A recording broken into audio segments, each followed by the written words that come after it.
кој се плаши од големиот лош волк. Црвенкапа веќе не. И беа потребни околу 7 века, но малото девојче со црвено капче сега е секси девојка која наместо да бере цвеќиња во шумата се бакнува со своето момче, сиромашниот но згоден дрводелец.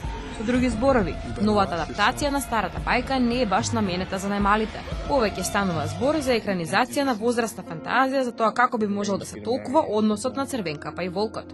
Очигледно, додека баба и дедо ви раскажувале за Црвенкапче, заборавиле да споменат колку е секси. Откако ќе погледате Аманда Сейфилд во оваа улога, нема лесно да го заборавите тој факт. Промени има и во другата главна улога. Волкот е врколак и него го толкува одличниот Гери Олдман.